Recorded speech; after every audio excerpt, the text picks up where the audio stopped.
வணக்கம். இன்னைக்கு நம்முடைய கிளாஸ்ல வந்து பாத்தீங்கன்னா B Ed first year second semester அதுல வந்து பாத்தீங்கன்னா மேஜர் சப்ஜெக்ட்ல யூனிட் 5ல ஒரு முக்கியமான 10 மார்க் क्वेश्चन தான் இன்னைக்கு நம்ம பார்க்க போறோம். சரிங்களா? இந்த क्वेश्चन ரொம்ப ரொம்ப முக்கியமானது. இது உங்களுக்கு செமஸ்டர் எக்ஸாமுக்கு வரதுக்கான வாய்ப்பு அதிகமா இருக்கு. சரிங்களா? அது என்ன क्वेश्चन அத கிளாஸ் எடுக்கிறதுக்கு முன்னாடி நம்மளுடைய இந்த B Ed first year second semester கிளாஸ்ல புதுசா ஜாயின் பண்றதுக்கு நிறைய பேர் கால் பண்றாங்க.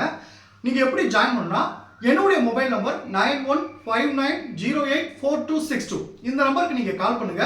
நம்மளுடைய கிளாஸ்ல நீங்க எப்படி ஜாயின் பண்ணலாம் சொல்லி நான் உங்களுக்கு டீடைலா சொல்லிடுவேன். அதே மாதிரி புதுசா ஜாயின் பண்ணவங்களுக்கும் நான் இதுவரைக்கும் நடந்த அந்த பழைய கிளாஸ் நோட்ஸ் எல்லாமே நான் மொத்தமா அனுப்பிச்சுடுவேன். அந்த நோட்ஸ் வந்து பாத்தீங்கன்னா நீங்க எக்ஸாமுக்கு எப்படி எழுதுறமோ எல்லாமே நான் பாயிண்ட் வைஸா கன்வெர்ட் பண்ணி இந்த குறிப்பிட்ட காலத்துக்குள்ள நீங்க படிக்கிறதுக்கு உங்களுக்கு ஈஸியா இருக்கும். உங்களுக்கு மார்க் நல்ல மார்க் வரதுக்கும் உங்களுக்கு உதவியா இருக்கும். சரிங்களா? சோ ஜாயின் பண்ண விருப்பப்படுறவங்க என்னுடைய மொபைல் நம்பருக்கு கால் பண்ணி டீடைலா கேட்டு அதுக்கப்புறம் நம்ம கிளாஸ்ல நீங்க ஜாயின் பண்ணிக்கலாம். சரிங்களா? ஓகே, இப்போ இன்னைக்கு என்ன क्वेश्चन பார்க்க போறோம் அப்படி பாத்தீங்கன்னா நல்லா கவனிங்க. இந்த ரூப்ரிக்ஸ் பயன்படுத்தி கள ஈடுபாடு. ரூப்ரிக்ஸ் பயன்படுத்தி கள ஈடுபாடு. அதனால சார் ரூப்ரிக்ஸ் பயன்படுத்தி கள ஈடுபாடு அப்படின்னா ஆக்சுவலா இதை நீங்க புக்ல படிக்கிறப்ப அந்த வார்த்தைகள் வந்து டைரக்டா இருக்காது. என்ன சொல்லியிருக்காங்க அப்படின்னு உங்களுக்கு புரியாது. நீங்க புக்ஸை பார்த்தா உங்களுக்கு தெரியும். இந்த கிளாஸை கவனிச்சுட்டு நீங்க இந்த கிளாஸை முழுமையா கவனிச்சீங்கன்னா நீங்க ஓனா எழுதுறதுக்கு உங்களுக்கு உதவியா இருக்கும். இந்த டாபிக் வந்து உங்களுக்கு அடிப்படை ஃபுல்லா தெரிஞ்சிடும். அதுக்கப்புறம் நீங்க படிச்சீங்கன்னா உங்களுக்கு ரொம்ப உதவியா இருக்கும். அதாவது இந்த கேள்வி என்ன சொல்றேன்னா, மாணவர்களை எப்படி நம்ம மதிப்பிடணும், எந்த வகையில மதிப்பிடணும், அதுக்கு என்னென்ன விஷயம்லாம் நம்ம பயன்படுத்தணும் அப்படின்றதுதான் இந்த கேள்வி. சரிங்களா? இந்த கேள்வி நடத்துறதுக்கு முன்னாடி ஒரு சின்ன எக்ஸாம்பிள் சொல்றேன். அதுக்கப்புறம் இந்த கேள்வி நடத்துறேன்னா உங்களுக்கு ரொம்ப ஈஸியா புரியும். சரிங்களா? இப்ப பாருங்க, ஒரு எக்ஸாம்பிள் கொடுத்துருக்கேன் பாருங்க.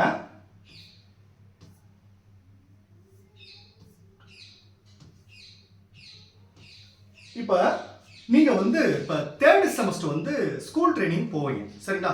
தேர்ட் செமஸ்டர் ஸ்டார்ட் பண்ணுவாங்க. அந்த ஸ்கூல் ட்ரைனிங் வந்து 16 வாரங்கள் நடைபெறும். சரிங்களா? அந்த ஸ்கூல் ட்ரைனிங் முடிச்சுட்டு வரும்போது உங்க காலேஜ்ல இருந்து ஒவ்வொரு ஸ்டூடெண்ட்டுக்கும் ஒரு ஃபார்ம் கொடுப்பாங்க. சரிங்களா? அந்த ஃபார்ம்ல வந்து பாத்தீங்கன்னா நிறைய விஷயத்தை வந்து ஃபில் பண்ணி உங்க ஸ்கூல்ல இருக்க உங்க கை டீச்சர்ட்டையோ இல்ல ஹெச்எம் சார்ட்டையோ சைன் வாங்கிட்டு வர சொல்லுவாங்க. சரிங்களா? அதுல என்ன இருக்கும் பாத்தீங்கன்னா நல்லா கவனிங்க. இப்ப டைம் மேனேஜ்மெண்ட், அதாவது நீங்க ட்ரைனிங் போன அந்த 16 வாரமும் கரெக்டா ஸ்கூலுக்கு அந்த டைமுக்கு கரெக்டா போயிருக்கீங்களா, அந்த டைம் முடிஞ்சு கரெக்டா வெளியே வந்திருக்கீங்களா, அதுதான் டைம் மேனேஜ்மெண்ட். இப்போ நிறைய ஸ்டூடெண்ட்ஸ் கரெக்டா டைம் மேனேஜ்மெண்ட் ஃபாலோ பண்ணல, நிறைய நாள் வந்து லேட்டா தான் வந்திருக்காங்க அப்படின்னா உங்க கைட் டீச்சர், அந்த ஸ்கூல்ல இருக்க கைட் டீச்சரோ இல்ல ஹெச்எம் சாரோ என்ன செய்வாங்கன்னா வெரி பேட் அப்படி சொல்லி டிக் பண்ணுவாங்க. நல்லா புரிஞ்சுட்டீங்களா? ஒரு எக்ஸாம்பிள் சொல்றேன். அடுத்து பாருங்க, கிளாஸ் மேனேஜ்மெண்ட். கிளாஸ் மேனேஜ்மெண்ட் எப்படி இருந்துச்சு? கிளாஸை கண்ட்ரோலா வச்சிருந்தாங்களா, சத்தம்லாம் வச்சிருந்தாங்களா, அதை கவனிப்பாங்க. அதை கவனிச்சு ஓகே குட் நல்லா வச்சிருந்தாங்க அப்படின்னு சொல்லி கொடுப்பாங்க. அடுத்து பாருங்க, டீச்சிங். அவங்களுடைய டீச்சிங் கெப்பாசிட்டி எப்படி இருந்துச்சு, டீச்சிங் எப்படி மாணவர்களுக்கு புரியமா நடத்துறாங்களா, அதுக்கு நேரம் என்ன செய்வாங்க வெரி குட். நீ உங்களுடைய பெர்ஃபார்மன்ஸை பொறுத்து அதுக்கேற்ற மாதிரி டிக் பண்ணுவாங்க. சரிங்களா? இதை வந்து அந்த ட்ரைனிங் முடியும் போது ஒரு ஃபார்ம் உங்க காலேஜில் கொடுத்துருவாங்க. இதை வந்து டிக் பண்ணி உங்க கைட் டீச்சர் ஹெச்எம் சார்ட்டை வாங்கிட்டு சொல்லுவாங்க. கீழே அவங்களுடைய சைன் போட்டிருப்பாங்க. சரிங்களா? இப்போ பாருங்க, 16 வாரங்கள் நீங்க டீச்சிங் எப்படி பண்ணீங்க அப்படின்னு எதை வச்சு கண்டுபிடிப்பாங்க அப்படின்னா இதுதான் டைம் மேனேஜ்மெண்ட். என்ன சரியா பண்ணல, டைம் மேனேஜ் கரெக்டாக போலேன்னு கேட்பாங்க. அடுத்து கிளாஸ் மேனேஜ்மெண்ட், ஓகே குட் நல்லா பண்ணிருக்கீங்களா கிளாஸ் மேனேஜ். அடுத்து டீச்சிங், ஓகே வெரி குட் கொடுத்துருப்பாங்க. சரிங்களா? இப்போ அந்த 16 வாரங்கள் ட்ரைனிங் போடுறத இந்த ஒரு விஷயத்தை வச்சு உங்களை மதிப்பிடுறாங்க. புரியுதுங்களா? இதே மாதிரி மாணவர்களை ஒவ்வொரு கட்டத்திலையும் மதிப்பிடுறது தான் இந்த கள ஆய்வு. புரிஞ்சுட்டீங்களா? இதுதான் அடிப்படை. இந்த கேள்வி ஃபுல்லா இதுதான் இருக்கும். இப்போ நான் உங்களுக்கு கேள்வி போறேன், உங்களுக்கு ஈஸியா புரியும். இது ஒரு எக்ஸாம்பிளுக்கு தான் நான் சொல்லியிருக்கேன். சரிங்களா? இப்போ ஃபர்ஸ்ட் வந்து கேள்வி போவோம். பாருங்க, ரூப்ரிக்ஸ் பயன்படுத்திய கள ஈடுபாடு. ஃபர்ஸ்ட் கள ஈடுபாடு அப்படின்னா என்ன, களத்துல எப்படி ஈடுபாடா இருப்பாங்க, அவங்களை கவனிச்சு மார்க் கொடுக்கறதா. இப்போ பாருங்க, கள ஈடுபாடு பாருங்க. பள்ளியில் மாணவர்கள் ஈடுபாடு என்பது மாணவர்கள் கற்கும் போது அல்லது கற்பிக்கப்படும் போது காட்டும் கவனம். நம்ம சொல்லி கொடுக்கும் போது எப்படி கவனமா கத்துக்கிறான், எப்படி ஆர்வமா கத்துக்கிறான், எப்படி நம்பிக்கை மற்றும் பேரார்வம் நம்பிக்கையோடு கத்துக்கிறான் ஆகியவற்றை குறிக்கிறது. இதுதான் கலை. அவன் களத்துல எப்படி செயல்படுறான், நம்ம கிளாஸ் இருக்கிறப்ப எப்படி ஆர்வமா கத்துக்கிறான், எப்படி அதை நம்பிக்கையா கத்துக்கிறான் அப்படின்றதுதான் இந்த இதை குறிக்கிறது. இது அவர்களின் கல்வியில் பாருங்க கற்று முன்னேற வேண்டும் என்ற உந்துதலின் அளவிற்கு விரிவடைகிறது. அந்த ஆர்வம் தான் அவனை அடுத்தடுத்த கட்டத்துக்கு கொண்டு போகும். ஸோ அவனை மதிப்பிடுறப்ப இப்போ நம்ம கவனம், இப்போ ஒரு எக்ஸாம்பிள் சொல்றேன். இப்போ கவனம் போட்டு இந்த மாணவர்கள் குட்டு பேடு, இந்த மாணவர் நல்லா கவனிச்சான் குட்டு, இந்த மாணவர் சரியா கவனிக்கல பேடு, அப்போ டிக் பண்றோம். இதை வச்சு மாணவர்களுக்கு வந்து நீ சரியா கவனிக்கல, அதனால அடுத்த கிளாஸ் நீ கவனி அப்படின்னு சொல்லி அவனுக்கு வந்து ஃபீட்பேக் கொடுக்குறோம். அப்போ அவனை அடுத்தடுத்த கட்டத்துக்கு கொண்டு போகுது. இதுதான் கலை ஈடுபாடு. இப்போ உங்களுக்கு புரிஞ்சுச்சா? இப்போ முக்கியமான விஷயத்த பாக்ஸ் போட்டு கொடுத்துருக்கோம் பாருங்க. மாணவர் ஈடுபாடு என்ற கருத்து மாணவர்களின் ஆர்வமாக அல்லது உத்வேகத்துடன் இருப்பதை போல கற்றல் மேம்படும் என்ற நம்பிக்கையின் அடிப்படையில் கணிக்கப்படுகிறது. இந்த இது எதுக்கு எடுக்கணும்னா அவன் வந்து அடுத்தடுத்த கட்டத்துக்கு கொண்டு போறதுக்காக தான் கொண்டு வரப்படுது. இதுதான் பாக்ஸ் கொடுத்துருக்கேன். இப்போ உங்களுக்கு இந்த கலை ஈடுபாடு அப்படின்லாம் புரிஞ்சுச்சா? இப்போ பாருங்க, அதுல ஒரு 4 விஷயம் முக்கியமான விஷயம் பாருங்க. இந்த ரூப்ரிக் அப்படின்ற வார்த்தைனா என்னன்னா மதிப்பிடுறது. சரிங்களா? அந்த எப்படி மதிப்பிடும் அப்படின்னு அடுத்தடுத்து நம்ம பார்க்க போறோம். அப்ப ரூப்ரிக்ஸ் அப்படின்ற வார்த்தை வந்து மதிப்பிடுறது தான், மாணவருடைய செயல்திறனை மதிப்பிடுறது தான். செகண்ட் பாருங்க, இது எழுதப்பட்டதிலிருந்து பாருங்க, அவனுக்கு டெஸ்ட் ஒரு கொஸ்டினை கொடுத்து டெஸ்ட் எழுத சொல்றோம். அப்ப எழுதப்பட்டதிலிருந்து அடுத்து பாருங்க, வாய்மொழியாக இருந்து அவனுக்கு கொஸ்டின் கேட்டு பதில் சொல்றான். இது எழுதப்பட்டதாக இருக்கலாம், வாய்மொழியா இருக்கலாம், இல்ல ஏதாவது ஒரு வீடியோ காட்சி, அதான் காட்சி வரை எந்த வகையான மாணவர் பணியின் அனைத்து கூறுகளிலும் சாதன அளவுகோலின் அடிப்படையில் தெளிவாக குறிக்கிறது. இதை அவன் இப்படி நோட் பண்ணி வச்சோம்னா அவன் தெளிவாக குறிக்கிறது. சரிங்களா? அப்போ மாணவன் மதிப்பிடுறது எழுத்துப்பூர்வமா இருக்கலாம், வாய்மூலமா இருக்கலாம், காட்சி வழியாகவும் இருக்கலாம். இப்போ உங்களுக்கு புரிஞ்சுச்சா? அடுத்து பாருங்க, இது பணிகள், வகுப்பு பங்கேற்பு அல்லது ஒட்டுமொத்த தரங்களை குறிக்க பயன்படுகிறது. ஒட்டுமொத்த தரங்களை குறிக்க பயன்படுகிறது சொல்றாங்க. அடுத்து பாருங்க, எளிமையாக சொன்னால் தரப்படுத்தல் பணிகளுக்கான அளவுகோலின் தொகுப்பாகும். தரப்படுத்தல் A grade, B grade, C grade. இப்போ சொன்னேன், நீங்க ஸ்கூல் ட்ரைனிங் போறப்போ உங்களுக்கு பெர்ஃபார்மன்ஸ் சொல்றாங்க. அந்த பெர்ஃபார்மன்ஸ் ஒவ்வொன்றுக்கும் பேடுக்கு இவ்வளவு மார்க், குட்டுக்கு இவ்வளவு மார்க் கொடுப்பாங்க. டோட்டலா உங்க மார்க் எவ்வளவு? அப்ப நீங்க ஃபர்ஸ்ட் கிரேட் வரீங்களா, செகண்ட் கிரேட் வரீங்களா? இப்போ உங்களுக்கு புரிஞ்சுச்சா? அதான் இன்னும் உங்களுக்கு சுருக்கமா இந்த ரூப்ரிக் அப்படிங்கிற வார்த்தை புரியும்னா, ரூப்ரிக் என்பது ஒரு செயல்திறனை அளவிடுவதற்கான ஒரு விதி, ஒரு செயல்திறனை அளவிடுவதற்கான ஒரு விதி அல்லது வழிகாட்டி அமைப்பு. இப்போ உங்களுக்கு புரிஞ்சுச்சா? இப்பதான் கேள்விக்கு வரும். இந்த ரூப்ரிக்ஸ் பயன்படுத்த கலை ஈடுபாடு, இவர் வந்து ஒரு 4 வகையான கலை ஈடுபாடு சொல்றாரு. ஒண்ணு பாருங்க, முழுமையான அளவுகோல்கள். நல்லா புரிஞ்சுக்க, முழுமையான அளவுகோல்கள். 2 பட்டியல்களை சரிபார்த்தல். 3 மதிப்பீடு அளவுகள். 4 பங்கேற்பு அளவுகள். இந்த 4 வச்சு இந்த ரூப்ரிக்ஸ் அளவு பயன்படுத்தப்படுது. சரிங்களா? இது ஒவ்வொன்றா பார்ப்போம். ஃபர்ஸ்ட் பாருங்க, முழுமையான அளவுகோல். இது மாணவர் பணியின் ஒட்டுமொத்த மதிப்பீட்டின் அடிப்படையில் ஒரு மதிப்பெண்ணை வழங்குகிறது. டோட்டல் அந்த இப்ப நீங்க சொன்னீங்க 16 வாரம் ஸ்கூல் ட்ரைனிங் போயிட்டு அதை வச்சு அந்த குறிப்பு எடுத்திருக்காங்க. மொத்தமா அந்த 16 வாரத்தில் நீங்க எப்படி செயல்பட்டீங்க அப்படின்னு குறிக்கிறது தான் இந்த முழுமையான அளவுகோல். இப்ப பாருங்க, ஒவ்வொரு கிளாஸுக்கும் நீங்க போகும்போது ஒவ்வொரு கிளாஸுக்கு எப்படின்னு சொல்லல, 16 வாரங்கள் மொத்தமா சேர்த்தா உங்க டைம் மேனேஜ்மெண்ட் இருக்கு. இப்போ அந்த டைம் மேனேஜ்மெண்ட் பேடுன்னு போட்டுருக்காங்க. அதுல வந்து எந்தெந்த நாள்லாம் வரலாம் அப்படியே விளக்கமெல்லாம் இருக்காது. அதிகபட்ச நாள் நீங்க வரலைன்னா பேடு போட்டுருவாங்க. அந்த டைம் கரெக்டாக வரலைன்னா ஏதோ ஒவ்வொரு நாளும் வரல அப்படின்னா ஊட்டி போடுவாங்க. சரிங்களா? அப்ப என்ன சொல்றாங்க இதுல பாருங்க, இது மாணவர் பணியில் ஒட்டுமொத்த மதிப்பீட்டின் அடிப்படையில் ஒரு மதிப்பெண்ணை வழங்குகிறது. எடுத்துக்காட்டு பாருங்க, நல்லா கவனிச்சுங்க.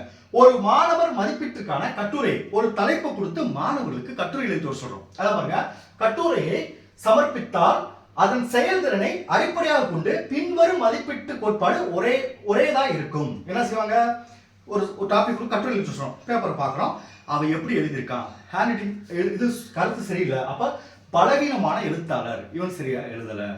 அடுத்து என்ன பாருங்க, நியாயமான எழுத்தாளர் ஓரளவு எழுதியிருக்கான். அடுத்து சராசரி எழுத்தாளர் ஆவரேஜா எழுதியிருக்கான். அடுத்து நல்ல எழுத்தாளர் நல்லா எழுதியிருக்கான். அடுத்து சிறந்த எழுத்தாளர் சூப்பரா எழுதியிருக்கான். புரியுதா உங்களுக்கு? இப்படி அளவு தான். இப்போ ஒவ்வொன்றுக்கும் ஒரு மார்க் கொடுத்துருப்போம். இப்போ பலவீனமான எழுத்தாளர் 2 மார்க் கொடுத்துருப்போம், நியாயமான எழுத்தாளர் அப்படின்னா ஒரு 3 மார்க் கொடுத்துருப்போம், ஒவ்வொன்றுக்கும் மார்க் கொடுத்துருப்போம். இப்படி ஒவ்வொரு கட்டத்தையும் இப்போ வந்து கட்டுரை கொடுத்துருக்கோம், அதுக்கு மார்க் வருது. அடுத்து வாய்மொழியா கொஸ்டின் கேட்கிறோம், அடுத்து எழுத்து தெளிவு, இப்படி மொத்தமா எல்லாத்தையும் கூட்டி தரப்படுத்துறது தான் இந்த ரூப்ரிக்ஸ் கலை. இப்போ உங்களுக்கு புரிஞ்சுன்னு நினைக்கிறேன். அடுத்து பாருங்க, பட்டியல்களை சரிபார்க்கவும். பாருங்க, இதுல வந்து பாத்தீங்கன்னா ஆம் இல்லை அப்படி மட்டும் தான் கொஸ்டின். ஒரு கொஸ்டின் கேட்கிறோம், எஸ் ஆர் நோ அப்படி சொல்றதுதான். சரிங்களா? இது ரொம்ப டீப்பா இருக்காது. ஆம் இல்லை அது மட்டும் தான் சொல்றாங்க. சரிபார்ப்பு பட்டியல்கள் ஆம் அல்லது இல்லை வகை மற்றும் பயன்படுத்த எளிதானது. இருப்பினும் அவை செயல்திறன் நிலைகளின் தொடர்பான கணிசமான தகவல்களை வழங்காது. ஆம் இல்லைன்னு சொல்றான், அவன் புரிஞ்சு சொல்றானா புரியாது சொல்றான்னு தெரியாது. சரிங்களா? அடுத்து பாருங்க, மதிப்பீடு அளவுகோல். மதிப்பீடு அளவுகோல் ஒவ்வொரு செயல்திறன் நிலைக்கும் குறிப்பிட்ட ஒவ்வொரு செயல்திறன், இது தனித்தனியாக. இப்ப கட்டுரை வைக்கிறோம், அதுல இருந்து எவ்வளவு எடுத்திருக்கான், டெஸ்ட் வைக்கிறோம், அதுல இருந்து எவ்வளவு எடுத்திருக்கான், வாய்மொழியா கொஸ்டின் கொடுக்குறோம், அதுல இருந்து எவ்வளவு எடுத்துக்காங்க, அது தனிப்பட்டது. அதை சொல்ல பாருங்க, மதிப்பீடு அளவுகோல் ஒவ்வொரு செயல்திறன் நிலைக்கும் குறிப்பிட்ட விளக்கங்கள் இல்லாமல் செயல்திறன் வரம்பை அடையாளமா காணும். ரெண்டு பாருங்க, அவர்கள் தொடர்ந்து மதிப்பெண் பெறுவதற்கும் மதிப்பீட்டுக்கான போதுமான தகவலை வழங்காமல் இருக்கலாம். சரிங்களா? இப்போ பாருங்க, ஒண்ணுல வந்து பேட் எடுத்துட்டான், அப்ப அடுத்ததுலயே அவன் பேட் எடுப்பானா குட் எடுப்பானா, ஒரு மன நெருக்கடி மாதிரி ஏற்படும். சரிங்களா? இது அதனால வந்து இது வந்து என்ன சொல்றாங்க, சில நல்ல விஷயம் சொல்றாங்க, சில குறைபாடுன்னு சொல்றாங்க. அதுல இந்த வார்த்தையில வரும். மூணாவது பாருங்க, மாணவர்களுக்கான கருத்துக்கள் திருத்தம் அல்லது எதிர்கால வளர்ச்சிக்கு போதுமானதாக இருக்காது. பாருங்க, மாணவர்களுக்கான கருத்துக்கள் அதை கரெக்டா நம்ம வந்து பேட்னா கரெக்டா அதை மென்ஷன் பண்ணணும், குட்டுனா கரெக்டா மென்ஷன் பண்ணணும். அந்த எப்படி சொல்றேன், பேடு சொன்னா என்ன நினைப்பாங்க, குட்டு சொன்னா அந்த மாதிரி போயிடுது. மனநிலை அந்த பேப்பர் எப்படி எடுத்திருக்கான் அதுக்கேற்ற மார்க்கு கரெக்டா கொடுக்கணும் அப்படின்னு சொல்றாங்க. சரிங்களா? அது எடுத்துக்கிட்டா பாருங்க, ஒரு மாணவர் கணினிகளை ஒரு ப்ரோக்ராமை சப்மிட் பண்ண சொல்றாங்க. அதுக்கு எப்படி சொல்லலாம் பாருங்க, எதிர்பார்ப்பை மீறுவது, அதாவது செயல்திறன் எதிர்பார்ப்பை விட அதிகமாக நம்ம என்ன கொடுத்தோமோ அதை விட பெட்டரா பண்ணியிருக்கான். அடுத்து பாருங்க, எதிர்பார்ப்பை சரி நம்ம என்ன கொடுத்தோமோ அதை கரெக்டா பண்ணியிருக்கான். அதான் செயல்திறன் முடிவுகளில் கூறப்பட்ட எதிர்பார்ப்பை பூர்த்தி செய்கிறது. அடுத்து எதிர்பார்ப்புக்கு கீழே நம்ம எதிர்பார்த்த விட ரொம்ப கம்மியா பண்ணியிருக்கான். சரிங்களா? இதுதான் உங்களுக்கு அந்த விஷயம். அடுத்து பாருங்க, பகுப்பாய்வு அளவுகோல், இவை ஒவ்வொரு தனிப்பட்ட அளவுகளுக்கும் குறிப்பிட்ட அளவிலான செயல்திறனை வழங்குது. ஒவ்வொரு தனிப்பட்ட அளவுகளுக்கும் குறிப்பிட்ட அளவிலான செயல்திறனை வழங்குதுன்னு சொல்றாங்க. செகண்ட் பாருங்க, பகுப்பாய்வு அளவீடுகளை பயன்படுத்தி மதிப்பெண் பெறுவது பொதுவாக மிகவும் சீரானது. இந்த பகுப்பாய்வு தனித்தனியா பிரிச்சு வைக்கிறாங்க பாத்தீங்களா, ஒவ்வொரு கட்டமும் அப்படி பண்றதா சீரானதுன்னு சொல்றாங்க. ஏன்னா ஒன்றை வச்சு நம்ம ஐடென்டிஃபை பண்ண முடியாது. இப்போ ஒரு நாள் நீங்க லேட்டா வந்ததுக்காக பேட் போட்டுருவான், சரியாகுமா? சரியாது. அப்ப என்னது, ஒவ்வொரு நாளும் அவன் ஒரு வாரத்துக்கு எத்தனை நாள் லேட் ஆகலாம் அப்படின்ற கணிக்கிறது. சரிங்களா?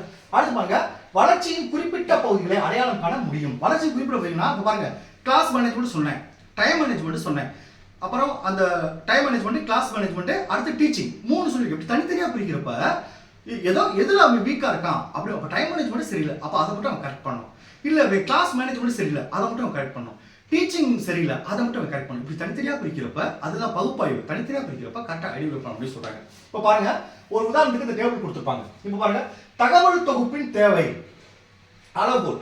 ஒரு தகவல் தொகுப்பை பத்தி ஒரு கட்டுரையோ இல்ல ஒரு தேவையோ இல்லை எப்படி அவன் தகவலை சேகரிச்சுக்கிறான்னு சொன்னா இல்ல கொடுத்துருக்காங்க.